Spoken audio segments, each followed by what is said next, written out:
But what if I told you that there's a proven way to write better stories? In this video, I'm going to go through how to use scene cards to create better stories. And this video is based on the book Story Genius by Lisa Cron. And she uses brain science to go beyond outlining and write better novels. I 100% recommend that you read this book by yourself. But before we dive in and talk about the scene cards, we need to get back to basics. What is and define what a scene is. So a scene is one of the key building blocks of your novel.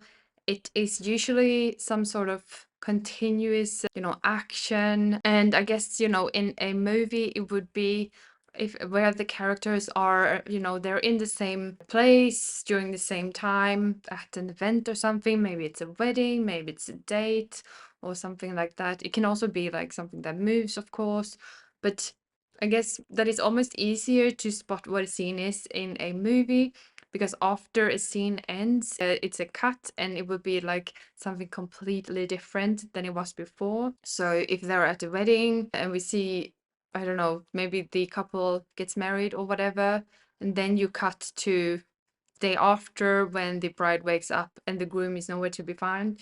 That would be two different scenes. A scene, it can also be, I don't know, in a romantic comedy, it could be like a collage of a couple going on dates or whatever. So yeah, defining what a scene really is, it can be hard, but it's also, I don't know, we all have our own interpretations here.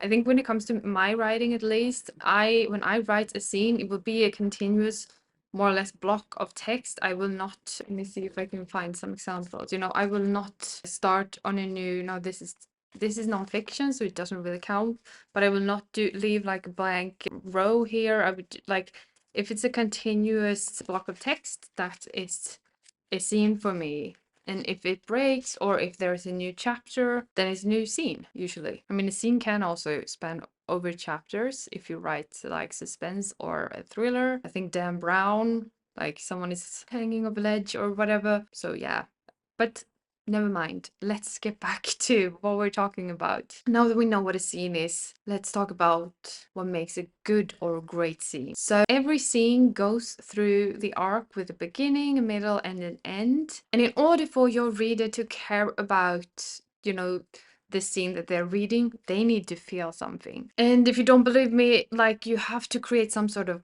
conflict or tension or some sort of feeling. Like, if you don't believe me, read Story Genius or read Save the Cat. In Save the Cat, the author talks about, like, when he writes screenplays, he has a different kind of scene cards, but then he actually puts like a plus and a minus in the corners. So if the scene starts out with a good feeling, it's a plus, and then it has to end with a bad feeling, or in a negative way, because every scene needs a kind of conflict. You could actually say that each scene has a setup, a conflict, and some sort of resolution. And depending on which school you choose here, like, the resolution can be either bad or good, but never mind that. All you need to know for now is that it has some sort of arc and it has these building blocks. Why are these building blocks important? Well, now we've actually come to the part where we're going to talk about scene cards. Yay! So each scene contains an alpha point with one or two subplots. It has the plot where there is some sort of cause, and that cause has some sort of effect, which leads to the consequence. Then we have something called the third rail, which tells us why it matters, and the realization. So basically, the realization is, of course, the resolution, or what will happen next. It talks a lot about each scene being a trajectory where, like, everything that happens in the scene propels what will happen in the next scene in some way. But I'm actually going to read a little bit from the book, so to make you understand how we use this scene card. So the first thing that you will fill in the scene is the alpha point, and this refers to the key role that the scene will play in your novel's external cause and effect trajectory. The alpha point, basically, it has to answer, like, why does this scene matter? Why are we even having it in the story? And if you can't answer that question, the scene probably shouldn't be there. So yeah. But besides from that, like, you can have multiple subplots in the story that I'm working on right now. one of the subplots is, at least in the beginning of the story, so one of the subplots is the sister who's very, very worried about the main character. And another subplot that I have in a lot of scenes is the ex-boyfriend, who is a total jackass, but he is there even if he's not in the scene. The ghost of him or things that he has said or done is a subplot that we will follow throughout the story.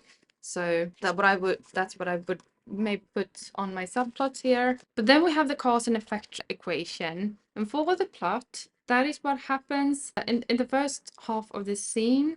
For the third rail, that is why what happened matters to your protagonist, given his or her agenda. On the right side, we have the effect. So for the plot, it would be an external consequence of what happens in the scene. And to be clear, this is the consequence that takes place within the scene itself, not the consequence it will have in the next scene. And for the third rail, it's the internal change, the realization that the event triggers for the protagonist.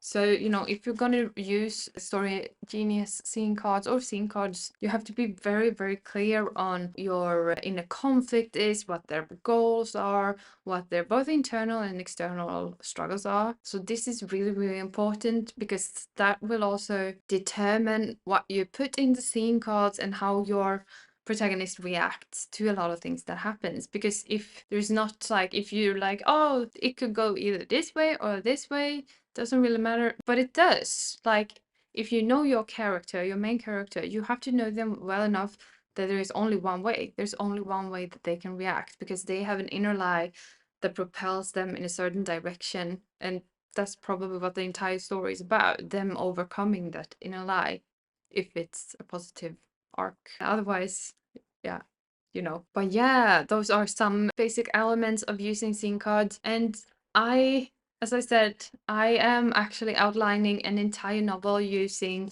the Story's Genius blueprint. So there will be more videos coming up on like how it's going, what I've been doing, because before I even could start writing my novel, I had to do a lot of work with backstory, characters, and stuff like that, finding what the story was really about. So that's really, really interesting. But one thing, like why I think that you should use scene cards is because scene cards will help you make sure that the story matters and that every scene matters in the story for the character, which means for the reader. I had actually written like 20% of the book before I decided to redo everything using scene cards and the Story Genius blueprint. And like the first scene in the story, now that I'm rewriting it, oh my god, it's a great, like, this is the first time I've actually written what I think will be the first scene of the entire book, and it's great